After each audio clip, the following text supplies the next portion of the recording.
La chose la plus chère dans votre jardin, ce ne sont pas les outils, ce ne sont pas les bacs surélevés, ce n'est pas le système d'irrigation goutte à goutte, c'est le sac d'engrais que vous continuez d'acheter à chaque saison et le fait qu'il détériore lentement votre sol.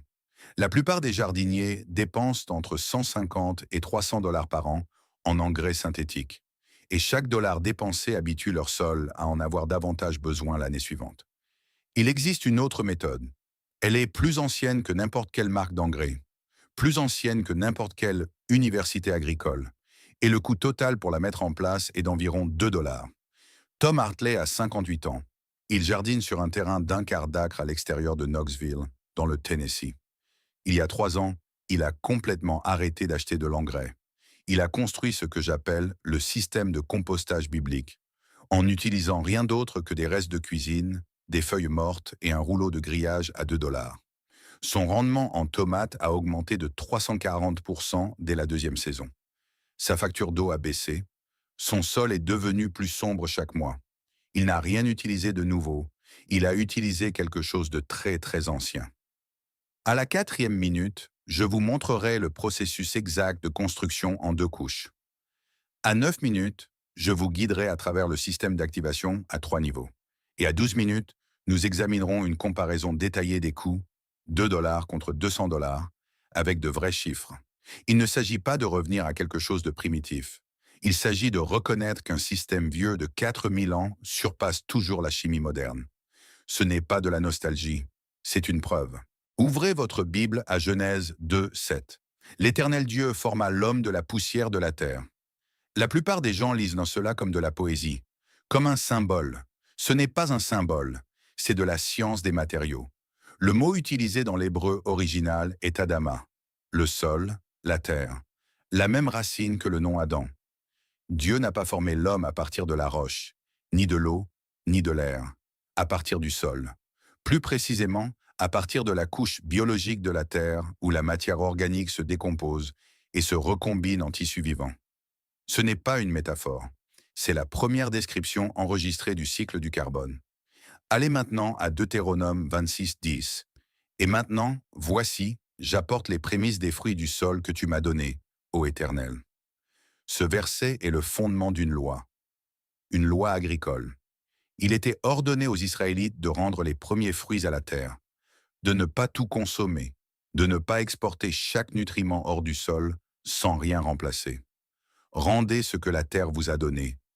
Ce n'est pas une suggestion spirituelle, c'est un principe de gestion des sols.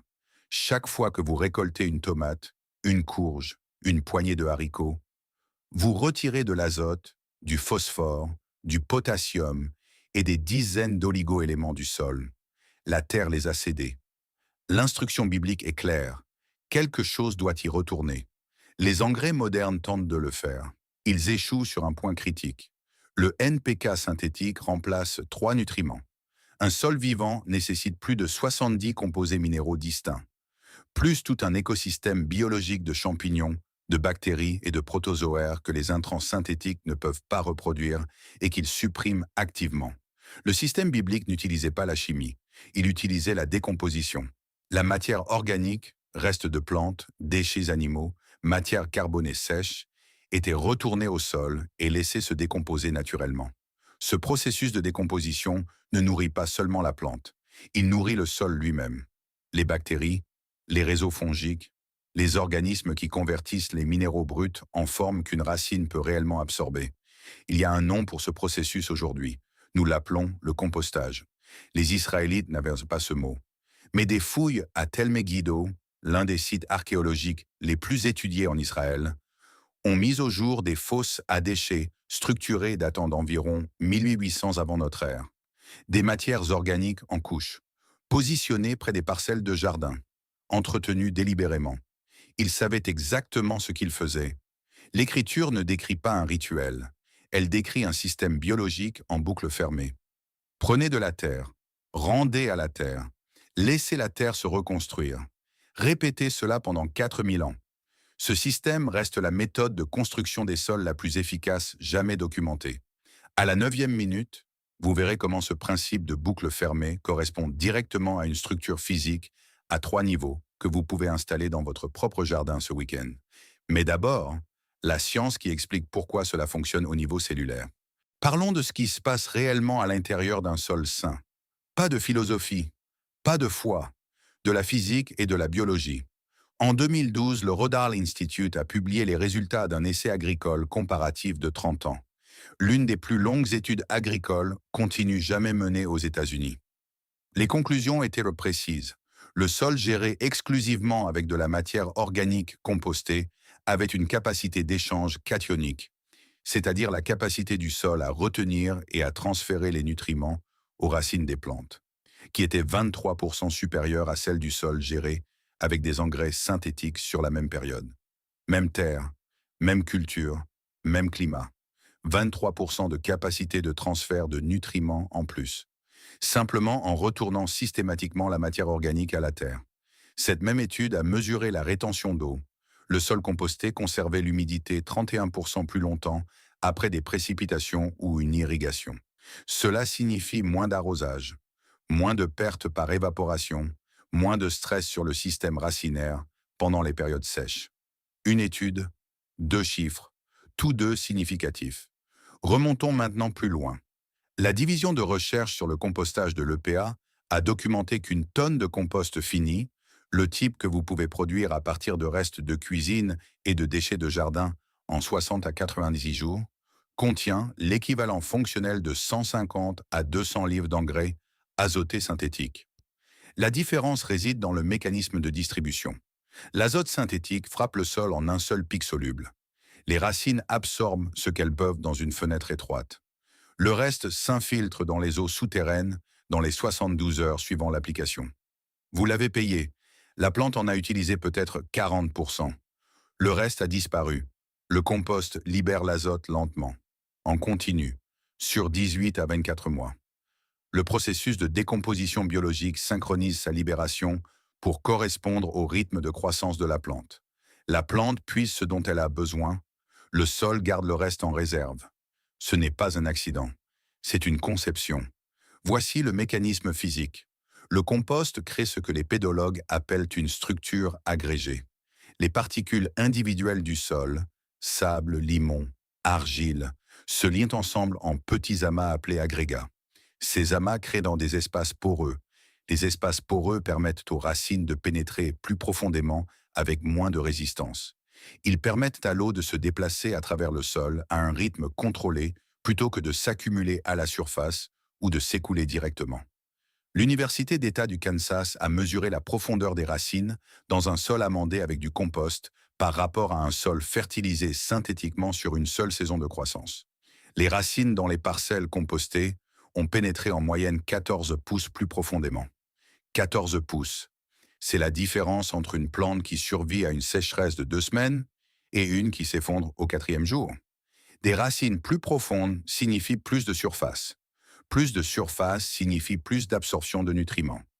Plus d'absorption de nutriments signifie des plantes plus fortes avec moins d'intervention de votre part. Il y a une couche supplémentaire à comprendre. À l'intérieur d'un compost sain, le carbone de la biomasse microbienne, le poids vivant des bactéries, des champignons et des micro-organismes par gramme de sol, se situe entre 200 et 600 microgrammes par gramme de sol.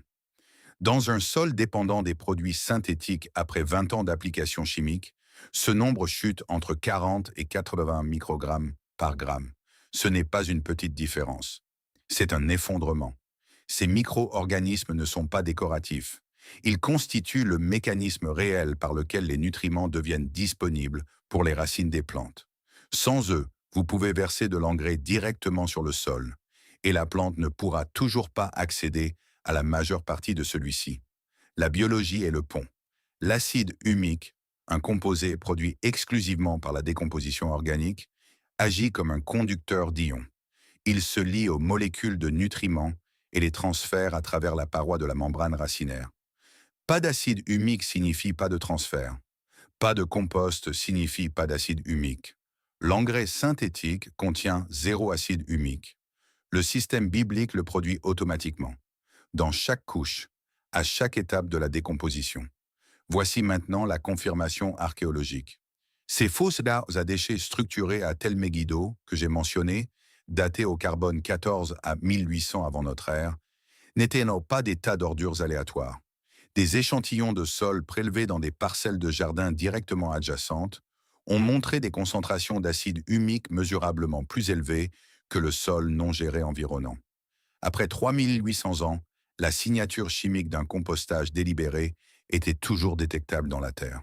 Le système fonctionnait à l'époque. La chimie prouve pourquoi il fonctionne maintenant. À la 9e minute, je vous montrerai la structure à 3 niveaux qui traduit toute cette science en une construction physique que vous pouvez réaliser en moins de 2 heures pour environ 2 $. Mais d'abord, je veux que vous testiez votre propre sol, tout de suite, avant de faire quoi que ce soit d'autre. Avant de construire quoi que ce soit, vous devez savoir avec quoi vous travaillez. 2 tests. Pas d'équipement, pas de laboratoire, 60 secondes chacun. Test 1, le test du bocal. Trouvez un bocal en verre transparent. Remplissez-le au tiers avec de la terre de votre jardin, les 4 premiers pouces, là où vivent réellement vos racines. Ajoutez de l'eau jusqu'à ce que le bocal soit presque plein. Mettez le couvercle et secouez-le vigoureusement pendant 30 secondes. Ensuite, posez-le et attendez exactement 2 minutes. Regardez ce qui se passe. Si l'eau s'éclaircit rapidement et que le sol se dépose en une couche dure et uniforme au fond, votre sol est biologiquement inactif. Les particules n'ont aucune structure, aucune agrégation. Aucune colle organique ne les maintient ensemble. Si l'eau reste légèrement trouble et que vous pouvez voir une fine couche sombre flotter au sommet, c'est de la matière organique. C'est de l'activité biologique. C'est un sol qui a encore de la vie en lui. La plupart des jardiniers qui utilisent des engrais synthétiques depuis plus de 3 ans verront le premier résultat. Couche dure, eau claire, structure morte. C'est votre point de départ. Notez-le. Test 2, le test de compression. Prenez une poignée de terre humide, pas détrempée, juste humide. Serrez-la fermement dans votre poing pendant 5 secondes. Ouvrez lentement la main. Un sol sain avec une bonne teneur en matière organique gardera sa forme un instant, puis s'émiettera en petits morceaux irréguliers lorsque vous le tapoterez légèrement. Cet émiettement est la structure agrégée. C'est ce vers quoi vous tendez. Un sol qui reste en une boule dure et lisse comme de l'argile, ou qui se désagrège instantanément comme du sable sec, vous indique qu'il a besoin de matière organique. Il a besoin de structure. Il a besoin du système que nous sommes sur le point de construire. Maintenant, vous savez d'où vous partez. Construisons. Le système de compostage biblique, étape par étape. Coût total, 0 à 2 $. Temps de construction total, moins de 90 minutes. Ce dont vous avez besoin, un rouleau de grillage ou 4 palettes en bois. Les deux fonctionnent. Des restes de cuisine, des feuilles mortes ou de la paille. Une pelle, de la terre de jardin, de l'eau. Étape 1. Choisissez votre emplacement. Choisissez un endroit partiellement ombragé, 4 à 6 heures de soleil direct par jour. Le plein soleil assèche le tas trop rapidement. L'ombre totale ralentit la décomposition. L'ombre partielle est le point d'équilibre. L'endroit doit être directement adjacent à votre parcelle de jardin. Pas de l'autre côté de la cour, pas derrière le garage. Adjacent. Vous voulez que le matériau fini se trouve à moins de 10 pieds de l'endroit où il sera appliqué. Étape 2. Construisez le contenant. Façonnez votre grillage en un cercle d'environ 3 pièces de diamètre. Fixez les extrémités ensemble. C'est votre structure. Coût total, 2 $ pour un rouleau de grillage de 10 pieds dans n'importe quelle quincaillerie. Si vous avez 4 palettes en bois, dressez-les en carré et attachez les coins avec du fil de fer. Coût, 0 $. Le contenant n'a pas besoin d'être élaboré. Il doit maintenir le matériau à la verticale et permettre à l'air de circuler sur les côtés. C'est la seule exigence structurelle. Étape 3. Couche 1. Base de carbone. Ajoutez une couche de 4 pouces de matière brune sèche au fond. Feuilles mortes. Paille. Carton déchiqueté. Tige de maïs sèche. C'est votre couche de carbone. Le carbone est la charpente structurelle du compost. Il crée des poches d'air. Il empêche le tas de se comprimer en une masse sans air. Ne sautez pas cette couche. Un compost sans air ne se décompose pas de manière aérobie. Il pourrit. Il sent mauvais. Il produit la mauvaise biologie. 4 pouces. Sec. Brun. Au fond. Étape 4. Couche 2, apport d'azote. Ajoutez une couche de 2 pouces de matière verte sur la base de carbone. Reste de cuisine frais, épluchure de légumes, marc de café, déchets de fruits, tonte de gazon fraîche, taille de plantes fraîches. C'est votre couche d'azote. L'azote nourrit les bactéries qui dirigent à la décomposition. Le ratio est important. 4 pouces de carbone pour 2 pouces d'azote. Cela correspond à peu près à un ratio carbone-azote de 30 pour 1 en volume. Ce ratio spécifique est ce qui active les bactéries thermophiles, les organismes générateurs de chaleur qui décomposent la matière rapidement et proprement. Étape 5. Fine couche de terre. Ajoutez 1 pouce de terre de jardin sur la couche d'azote. Cela inocule le tas avec les bactéries déjà présentes dans votre sol. Vous ensemencez le compost avec la communauté microbienne exacte que votre jardin connaît déjà. 1 pouce. Pas plus. Juste assez pour introduire la biologie. Étape 6. Arroser et répéter. Humidifiez le tas jusqu'à ce qu'il ressemble à une éponge essorée, humide partout, sans goûter. Ensuite, répétez la séquence des couches. Carbone, azote, terre, eau, carbone, azote, terre, eau. Montez le tas jusqu'à une hauteur minimale de 3 pieds. En dessous de 3 pieds, le tas ne peut pas générer suffisamment de chaleur interne pour accélérer la décomposition. C'est la construction complète. 6 étapes. Moins de 90 minutes.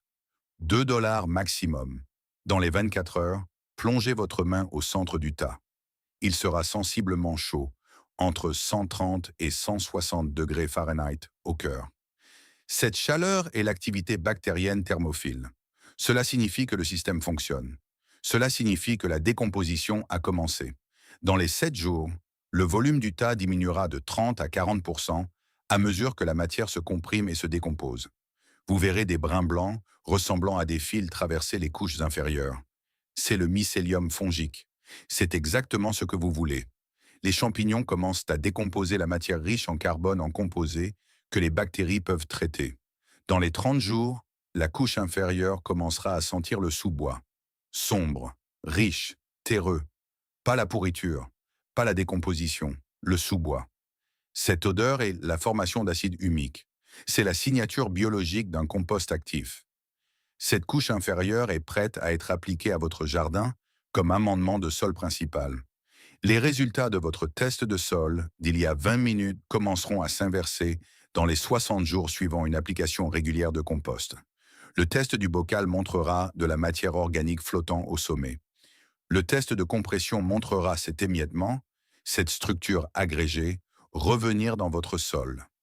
À la 9e minute, je vous montrerai comment déployer ce matériau à travers 3 zones distinctes de votre parcelle de jardin pour une pénétration maximale des racines et une rétention d'humidité. C'est le système à 3 niveaux. Et cela change tout dans la façon dont vos plantes poussent. Vous avez maintenant du compost, ou vous avez un tas qui devient activement du compost. La question suivante n'est pas de savoir si le compost fonctionne. La science y a déjà répondu.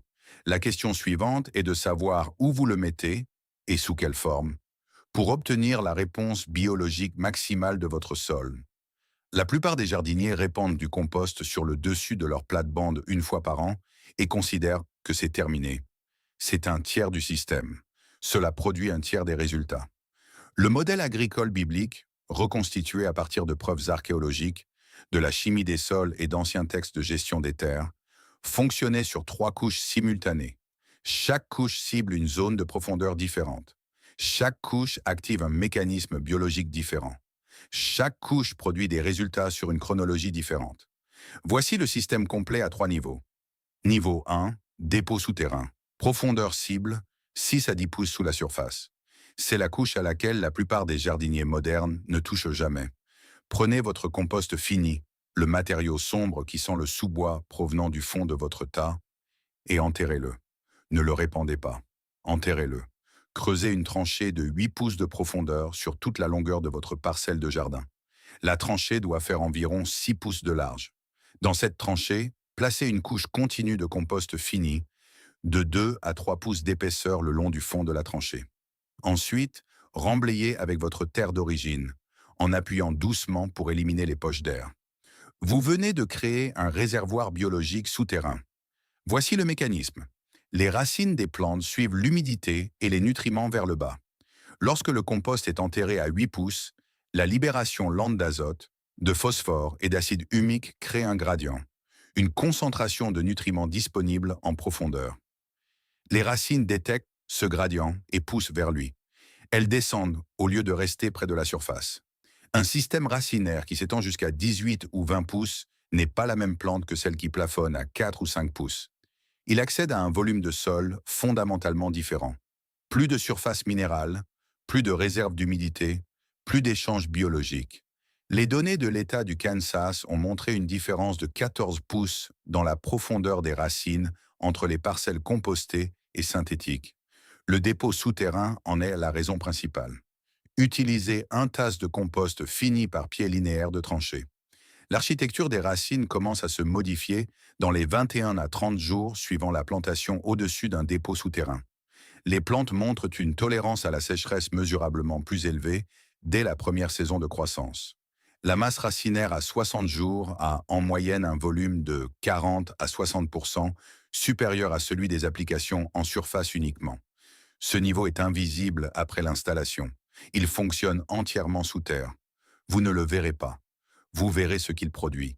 Des plantes qui ne se flétrissent pas à midi par une journée chaude. Des plantes qui continuent de produire lorsque les jardins voisins entrent en dormance. Niveau 2.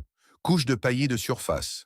Profondeur cible, 3 à 4 pouces au-dessus de la surface du sol. Ce niveau est visible et il fait plus de travail qu'il n'y paraît. Prenez du compost semi-fini, un matériau qui se décompose depuis 30 à 45 jours, mais qui n'est pas encore complètement décomposé, et répandez-le sur la surface de toute votre parcelle. 3 à 4 pouces d'épaisseur, d'un bord à l'autre. Ne l'incorporez pas au sol. Laissez-le sur le dessus. C'est votre couche de surface. Elle a 3 fonctions simultanées. Premièrement, la suppression de l'évaporation. Un sol nu exposé au soleil direct perd de l'humidité à un rythme allant jusqu'à 2 pouces d'équivalent en eau par semaine pendant l'été. Une couche de paillis de compost de 3 pouces réduit ce taux d'évaporation de 50 à 70%. La même quantité de précipitation ou d'irrigation dure désormais beaucoup plus longtemps dans la zone racinaire. Deuxièmement, la régulation de la température. Le sol sous une couche de paillis de compost maintient une température plus stable, plus chaud au début du printemps, plus frais dans la chaleur de l'été. Une température de sol stable est un déclencheur direct pour une croissance constante des racines. Les racines cessent de croître lorsque la température du sol dépasse 85 degrés Fahrenheit. Une couche de paillis les maintient actives et productives à travers les extrêmes de température. Troisièmement, l'inoculation continue. Lorsque la pluie tombe sur la couche de compost de surface, elle entraîne du matériel biologique, bactéries, spores fongiques, composés humiques, vers le bas à travers le profil du sol. Chaque épisode de pluie est un événement d'inoculation microbienne. La couche de surface n'est pas statique. Elle nourrit le sol en dessous d'elle chaque fois que l'eau la traverse. Répandez 3 à 4 pouces sur toute la surface de la parcelle. Renouvelez avec 1 pouce de nouveaux matériaux tous les 45 à 60 jours à mesure que la couche se décompose et s'incorpore. La réduction de l'évaporation est immédiate, mesurable dès la première semaine. La stabilisation de la température du sol se produit dans les 10 à 14 jours. L'effet d'inoculation biologique se construit progressivement sur 60 à 90 jours. Les intervalles d'arrosage s'allongent de 3 à 5 jours supplémentaires par cycle d'irrigation. La surface du sol ne forme jamais de croûte ni ne durcit. La germination des mauvaises herbes chute considérablement. Les graines de mauvaises herbes nécessitent un contact direct avec la lumière sur un sol nu pour germer. La surface de compost leur refuse ce contact. Vous arrosez moins, vous désherbez moins, et vous construisez la biologie du sol simultanément. 3 résultats à partir d'une seule couche. Niveau 3, activation par thé de compost. Méthode d'application. Arrosage liquide, surface du sol. C'est le niveau d'activation. Et c'est celui dont la plupart des gens n'ont jamais entendu parler. Le thé de compost n'est pas compliqué. Prenez une tasse de compost finie. Placez-la dans un seau de 5 gallons. Remplissez le seau d'eau, idéalement de l'eau de pluie ou de l'eau qui a reposé pendant 24 heures pour permettre au chlore de s'évaporer. Le chlore tue la biologie que vous essayez de cultiver. L'eau du robinet utilisée directement ira en partie à l'encontre du but recherché. Remuez vigoureusement le mélange pendant 30 secondes. Laissez-le infuser pendant 24 à 48 heures, en remuant une ou deux fois pendant cette période. Diluez le liquide obtenu à 10 pour 1 avec de l'eau propre, 1 part de thé de compost pour 10 parts d'eau. Appliquez directement sur la surface du sol autour de vos plantes, à raison de 1 gallon pour 10 pieds carrés de parcelle. Ce liquide transporte des milliards d'organismes microbiens par millilitre, des bactéries, des champignons bénéfiques, des protozoaires, des nématodes. Vous ne nourrissez pas la plante, vous reconstituez la communauté biologique de votre sol. Voici pourquoi cela est important au niveau cellulaire. L'acide humique, produit par la décomposition microbienne, agit comme un conducteur d'échange d'ions au niveau de la membrane racinaire. Lorsqu'une cellule racinaire tente d'absorber un ion nutritif, elle a besoin d'un intermédiaire biologique pour faciliter le transfert à travers la paroi cellulaire. L'acide humique est cet intermédiaire. Sans une activité microbienne suffisante produisant de l'acide humique en continu, l'efficacité de l'absorption des nutriments chute de manière spectaculaire, quelle que soit la quantité d'engrais que vous appliquez. Le thé de compost apporte la biologie qui fait que tous les autres apports de nutriments fonctionnent réellement. C'est pourquoi les jardiniers utilisant des engrais synthétiques atteignent d'un plafond. Ils ajoutent des nutriments sans restaurer le mécanisme biologique qui transfère ces nutriments dans la plante. Le seau est plein, le tuyau est cassé, le thé de compost répare le tuyau. Utilisez une tasse de compost fini par seau de 5 gallons, dilué à 10 pour 1 avant application. Appliquez 1 gallon de thé dilué pour 10 pieds carrés. La réponse de la population microbienne est mesurable dans les 24 à 48 heures, suivant l'application. La réponse visible de la plante, une coloration verte plus profonde, une nouvelle croissance accélérée, apparaît généralement dans les 7 à 14 jours. L'efficacité de l'absorption des nutriments augmente de 60 à 80% par rapport à un sol non fertilisé et biologiquement appauvri. Le pH se stabilise naturellement vers la plage de 6,2 à 6,8, optimal pour la plupart des légumes, sans aucun ajustement manuel du pH. 3 niveaux, 3 profondeurs, 3 fonctions biologiques, tous fonctionnant simultanément. Le dépôt souterrain attire les racines vers le bas. Le paillis de surface conserve l'eau et nourrit la biologie par le haut.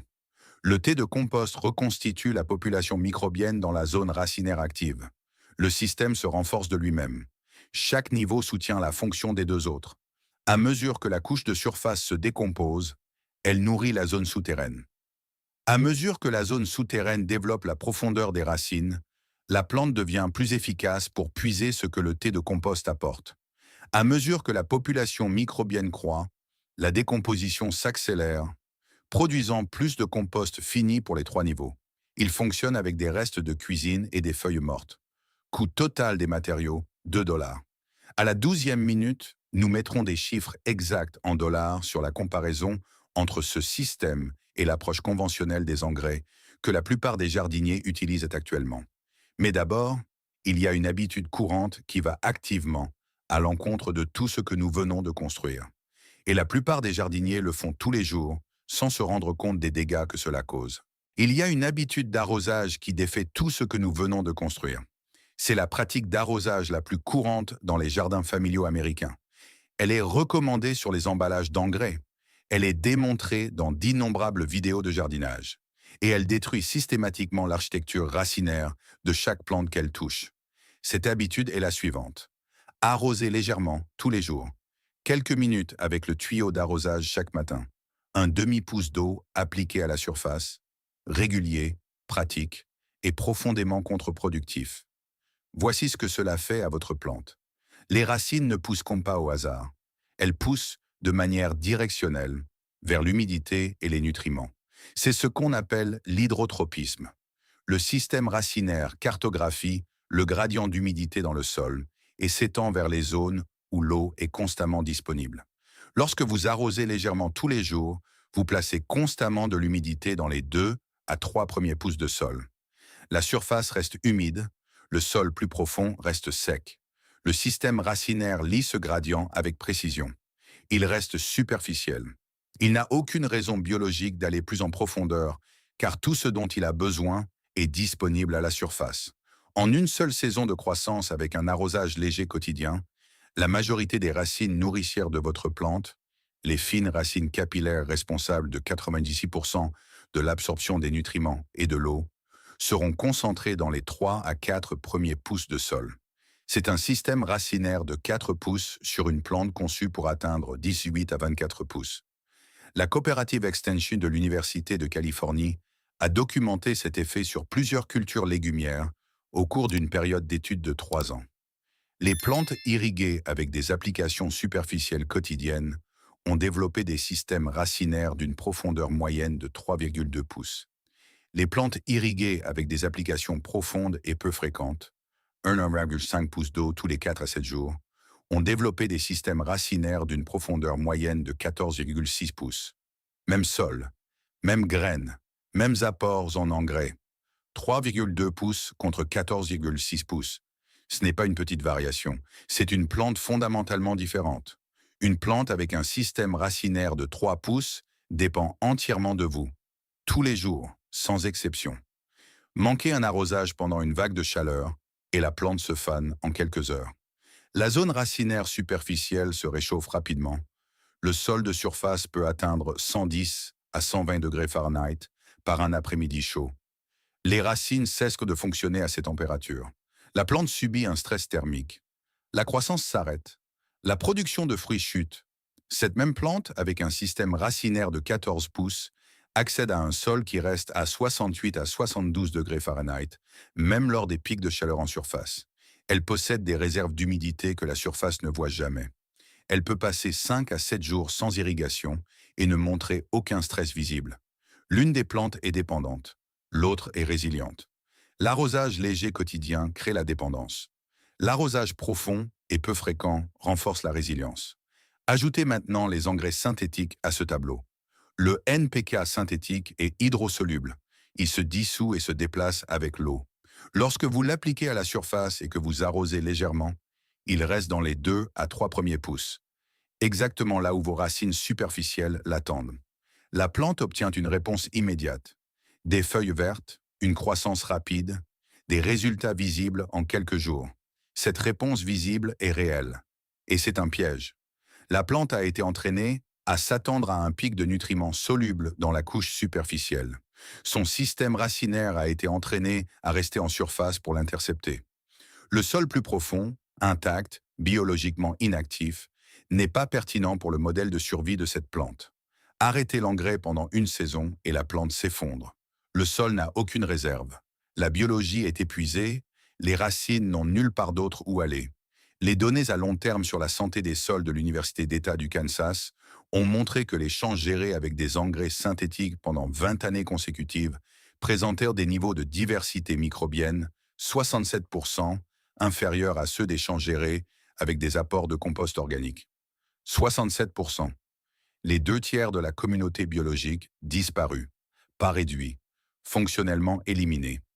Ces champs dépendent désormais entièrement des intrants synthétiques pour produire la moindre récolte. Le sol ne peut pas fonctionner de manière indépendante. La biologie qui rendrait normalement les nutriments disponibles régulerait le pH, supprimerait les agents pathogènes et construirait la structure des agrégats. Elle n'existe plus en quantité suffisante pour faire son travail. Ce n'est pas un jardin. C'est un système hydroponique avec de la terre au milieu. Proverbe 12:11 dit ceci. Celui qui cultive sa terre aura du pain à satiété, mais celui qui poursuit des choses vaines est dépourvu de sens. L'instruction agricole intégrée dans ce verset est spécifique. Travaillez la terre, pas autour de la terre, pas au-dessus de la terre. La terre elle-même est le système. La terre elle-même est ce qui produit. Une plante à enracinement superficiel, dépendante des engrais, ne travaille pas la terre. Elle la contourne, elle repose à la surface d'un système avec lequel elle a été conçue pour s'engager en profondeur. La correction est simple, pas facile à maintenir, car les résultats sont plus lents et moins spectaculaires à court terme. Mais simple, arroser en profondeur, arroser peu fréquemment. Laissez la surface du sol s'assécher entre les arrosages. Forcez les racines vers le bas. Donnez-leur une raison d'aller là où le dépôt de compost souterrain les attend. 1 à 1,5 pouces d'eau par application. Tous les 4 à 7 jours selon la température et le type de sol. Appliquez assez lentement pour pénétrer et non ruisseler. Ce seul changement, combiné au système de compostage à 3 niveaux, produira une architecture racinaire mesurablement différente en 30 jours. La plante cesse de dépendre de vous. Elle commence à travailler la terre de la manière dont elle a été conçue pour le faire. Mettons des chiffres sur tout ce dont nous avons discuté. Pas des estimations, pas des approximations. Des chiffres réels qui reflètent ce que dépensent la plupart des jardiniers amateurs américains et ce que ce système coûte à construire et à entretenir au fil du temps. Entrez dans n'importe quelle jardinerie au printemps. Voici à quoi ressemble une saison typique pour un jardinier gérant un potager de 200 pieds carrés avec des intrants conventionnels. Engrais de démarrage, NPK équilibré en granulés appliqués lors de la préparation de la plate-bande. Coût moyen, 18$ à 24$ pour un sac de 5 livres. Une application par saison. Engrais de mi-saison. Engrais liquide soluble appliqué toutes les 2 semaines pendant la croissance active. Un concentré standard de 32 onces coûte entre 14$ et 22$ et couvre environ 6 à 8 applications avant de s'épuiser. La plupart des jardiniers achètent moins 2 bouteilles par saison. Cela représente 28$ à 44$. Ensuite, l'amendement de sol ou le compost en sac. Parce que l'engrais synthétique ne construit pas la structure du sol, la plupart des jardiniers achètent également du compost en sac séparément pour compenser. Un sac de 40 livres coûte de 8$ à 12$. Une plate-bande de 200 pieds carrés nécessite 6 à 8 sacs pour un terreautage de 2 pouces. Cela représente 48$ à 96$. Viennent ensuite les pesticides et les fongicides. Un sol biologiquement appauvri produit des plantes avec une réponse immunitaire affaiblie. La pression des ravageurs et des maladies augmente. Le jardinier moyen utilisant des intrants synthétiques dépense 30$ à 60$ supplémentaires par saison en produits de gestion des ravageurs et des maladies. Et le coût de l'eau, les plantes à enracinement superficiel dans un sol biologiquement inactif, nécessitent une irrigation quotidienne. Au tarif moyen de l'eau résidentielle aux États-Unis, l'arrosage quotidien d'une plate-bande de 200 pieds carrés ajoute environ 40$ à 80$ à une facture d'eau estivale par rapport à une irrigation profonde et peu fréquente. Coût total de la première année, 164$ à 285$. Coût total par an, en cours, car aucun de ces intrants ne construit quoi que ce soit de permanent, la même fourchette. Chaque saison, indéfiniment. Dépense totale à la 5e année, 820$ à 1425$. Et le sol à la 5e année n'est pas meilleur que le sol à la première année. Dans la plupart des cas, il est mesurablement pire. Les données sur 30 ans du Rodale Institute ont montré que les sols gérés de manière synthétique perdaient leur teneur en matière organique à un rythme de 0,1 à 0,3% par an. Sur une décennie, cela se transforme en une dégradation structurelle du sol que les applications de compost en sac ne peuvent pas totalement inverser. Vous payez plus chaque année pour maintenir un actif en déclin. Voici maintenant ce que coûte le système biblique. Première année, treillis métallique pour le bac à compost. 2$. C'est l'intégralité du budget matériel si vous avez accès à des restes de cuisine, des feuilles mortes et de la terre de jardin. Ce que tout jardinier a. Si vous souhaitez accélérer le processus et acheter une petite quantité de compost fini pour inoculer votre premier tas, un sac de 40 livres coûte de 8$ à 10$. Optionnel. Non requis. Coût total de la première année, 2$ à 12$. À partir de la 2e année, votre système de compostage produit du matériel fini en continu à partir d'intrants qui ne coûtent rien. Des restes de cuisine que vous génériez déjà. Des feuilles mortes que vous ramassiez déjà. Des tonnes de gazon que vous produisiez déjà. Le bac en treillis métallique dure 8 à 12 ans avant de devoir être remplacé. Coût matériel annuel à partir de la 2e année, 0$.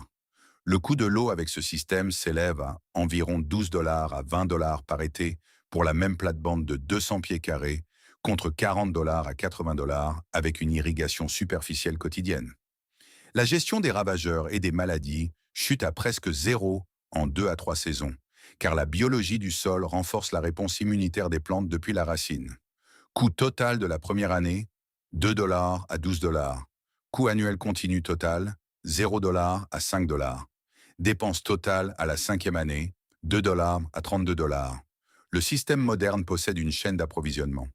Il nécessite une jardinerie fonctionnelle, un véhicule en état de marche et un fabricant produisant le même produit chaque saison.